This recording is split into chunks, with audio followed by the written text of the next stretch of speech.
everybody, and welcome back to the Haven Family Farm. Sorry about any wind noise there may be. It is fall and it is windy time here on the farm.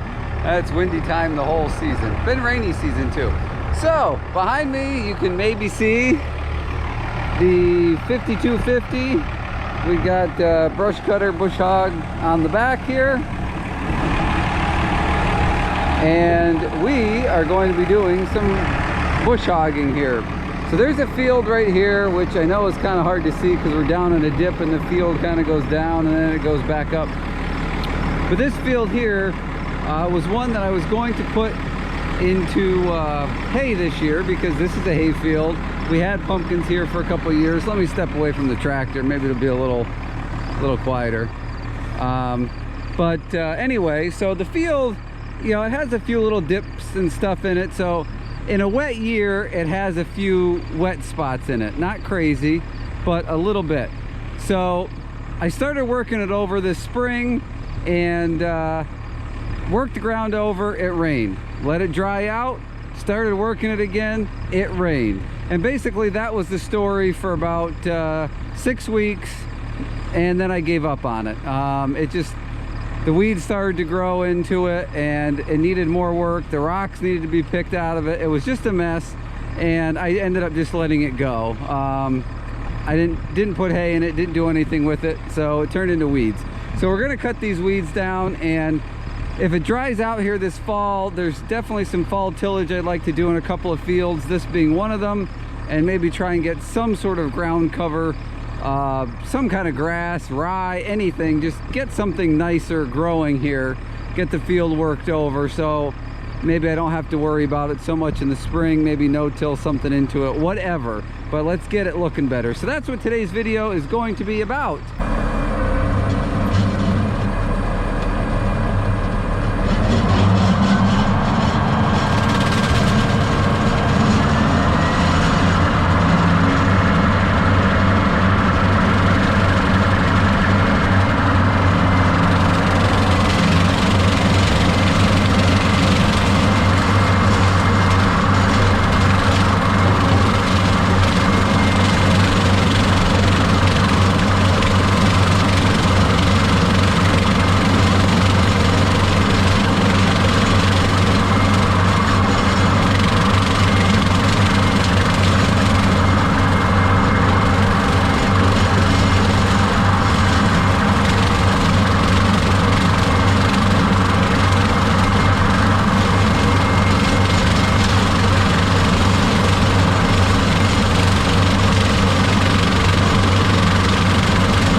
Well, we got this little field finished up here and letting that cool down a minute.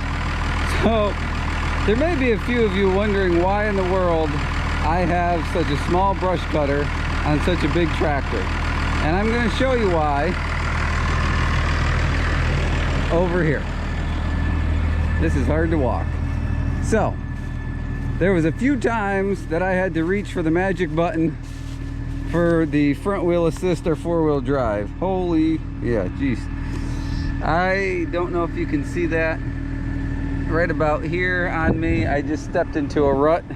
There's another deep one over there. That's about a good 10 inches deep right there. That was about the worst spot, but yeah, so that's why. This is the only big tractor I have. I don't know if you can see all the mud on the tires there. This is the only big tractor I have that has four-wheel drive. So along the farm, and this is an upcoming project, along the farm here, we have drainage ditches that I put in years ago. And I've maintained them pretty well, but the problem is now that we've had too many wet years in a row where I couldn't get in and keep them maintained as well as they should have been. So all this growth here now, all these little trees and things here, that's the ditch. So the water can't drain out. So here's a bunch of standing water right here. This is right on the edge of the field. And in fact, I had regraded this field this year. You can see how it pitches down here to make sure the water got out of here, or out of there rather. So, but this now really doesn't have a place to go because the ditch is full. So this ditch runs all the way down, around, way over to that tree line, down that way. There's another one that runs all the way up here to the fence line and all the way down and around to this corner. So not only are we going to be using the Mini with the brush cutter to clean this up, we're also at some point going to be using the Mini to clean this out. Again, you can see it's like a swamp here. There's just standing water here. So the ditches are effective, were effective when they were all cleaned out. They did exactly, oh, that's probably gonna put the sun in your face. They did exactly what I designed them to do. If anybody has to dig any ditches like this and you don't have a transit, the best thing to do is use some water, because as long as the water's draining towards you while you're digging, you've got pitch. But anyway, so I dug all these out here myself. There's some underground tile in some of these fields that drain into that ditch. So anyway, that's an upcoming project. We got to get all that cleaned up. But for now, this field is brush cut. And at this point, I don't really see the opportunity, possibility to do any fall tillage in this field. I mean, we would really have to just completely stop having rain, because it's almost October. The days are getting shorter. The days are getting cooler. And you know, it just isn't going to dry out. I mean, everywhere the tractor went, there's deep cleat marks, so the whole thing is wet. And I'm actually a little bit nervous about trying to take my hay off. I'm glad I'm waiting a couple weeks, and hopefully it'll dry up a little bit more. This field, I don't care if I rut it up, because it isn't anything but weeds. But those other fields, I try not to rut them up, because then I have to deal with it. So anyway, enough rambling on. Just a video of what's going on here on the farm. Trying to make it work this year with all the rain and crazy weather we've been having. So I guess I'm done rambling on here. Thanks for watching this video. Got some schmutz on the camera lens. Now I made a fingerprint. Okay. So thanks for watching this video, everybody. I hope you enjoyed. Questions, comments down below. Please don't forget to hit, can't talk now, the subscribe and the bell icon and the thumbs up on your way out the door. And I sure hope to see you guys on the next video.